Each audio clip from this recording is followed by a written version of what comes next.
So hey guys, it's Fazil here and let's hunt down the best smartphone cameras of 2016.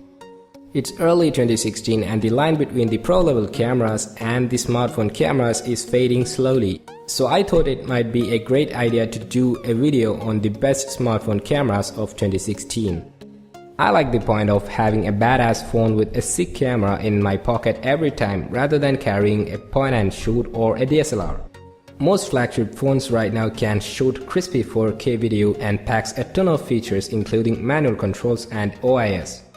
My last video on this channel was a review and was shot on Samsung Galaxy E5 and I was pretty impressed with the quality of the video. The current flagship phones are way better than the mid-range phones like Galaxy E5. So these are my top picks for the phones with the best cameras. This list is not ranked, so I'm simply listing one after another as every phone I'm gonna list is the best when it comes to the camera. But one in the list is my favorite and keep watching to see which is the one and why I love it. The first on the list is the Nexus 6P, which is the second generation Nexus phablet from Huawei. The Nexus 6P runs on Android 6.0 Marshmallow and is powered with a Snapdragon 810 processor and 3GB of RAM. On the front we have a Quad HD AMOLED display and a wide-angle 8MP selfie camera. The rear camera comes with a 12.3 megapixel Sony sensor and has a protruding design. The low-light performance is top-notch in Nexus 6P due to the large sensor pixels just like the ultra-pixel technology from HTC. Unfortunately, the camera doesn't come with optical image stabilization, which is kind of a must when it comes to the 4K capable phones like the 6P. The camera supports 240fps slow motion recording at 720p and comes with laser autofocus for fast and accurate autofocus. On to the number 2, we have Xperia Z5, which is a slim and compact flagship from Sony. The Z5 runs on Android Lollipop 5.1.1 and is powered by a Snapdragon 810 octa-core processor, Adreno 430 GPU and 3GB of RAM. On the front we have a 5.2-inch Full HD IPS panel and a 5.1MP selfie camera. If you are not still happy with the display quality, go for the Z5 Premium, which has a 5.5-inch 4K display and the same camera. The fingerprint reader is on the sides over the lock button and the phone is water resistant.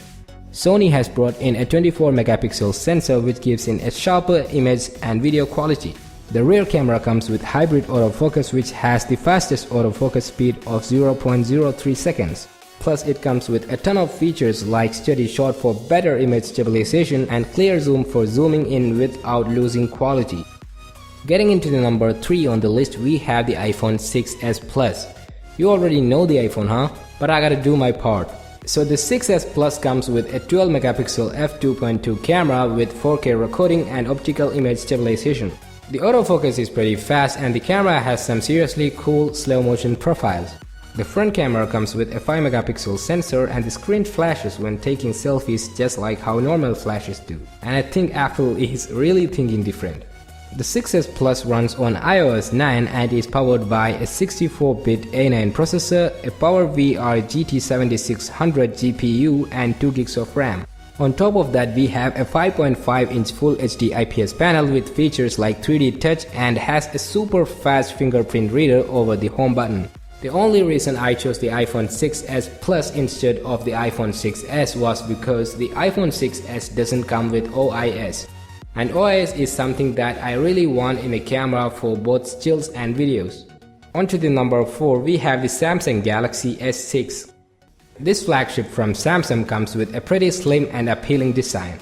The Samsung Galaxy S6 comes with a 16 megapixel f1.9 28mm camera with features like OIS, Auto HDR and some Samsung gimmick features just as usual. It can record 4K at 30fps and slow-mo videos up to 120fps at 720p. The front camera is pretty special with an f1.9 22mm lens that gives out superior low-light performance and records 1440p at 30fps. The S6 runs on Android 5.0.1 Lollipop and is powered by Exynos 7420 octa-core processor and Mali T760 GPU with 3GB of RAM. The Samsung Galaxy S6 has one of the best displays I've seen so far on phones with a Super AMOLED Quad HD panel. And finally, the last one on the list, we have the LG V10. So this is my personal favorite of all these 5 phones, and it's up to you to choose your favorite. Just like MKBHD mentioned in his video, this is low-key one of the most underrated smartphones of this year, 2015. So the V10 is an upgrade to the LG's previous flagship, the LG G4. On the front we have a 5.7-inch Quad HD IPS display and a 2.1-inch secondary display for notification and stuff like that. It actually comes with a 16-megapixel sensor with an f1.8 28mm lens and has some badass features like laser autofocus, OIS, and my favorite of all, the one feature that made me fell in love with this phone, and that is the manual mode for video. So you can manually control the focus, white balance, ISO, shutter speed, and even the audio gain and direction while recording a video. The extra screen on the top gives more real estate for controls and settings. The stock camera app interface is very sophisticated and is kind of like a DSLR. The V10 runs on Android Lollipop and is powered by a Snapdragon 808 processor, Adreno 418 GPU, and 4GB of RAM. The battery is removable unlike every other smartphone I have listed here. Plus, I forgot to mention the dual front 5MP cameras, which is sick. One camera is the usual selfie camera and the other one is the super wide angle one. The V10 even has a dedicated hi-fi DAC for high-definition music playback, and all these features add up to make the LG V10 my favorite phone of 2016. So looking back, we have 5 different flagships from 5 different brands. Every one of them has the features like 4K recording, a high-definition display, and sometimes optical image stabilization and manual control over the camera. So this top 5 list is just my personal opinion based on my speculations on the current market. So if I missed something, please let me know in the comment section below and let me know which is your favorite one. So that rounds up the entire video, and if you like this video, please don't forget to give me a thumbs up right below, and if you want to watch more of my videos, please consider subscribing my channel, and thank you for watching this video guys, and I'll see you in the next one.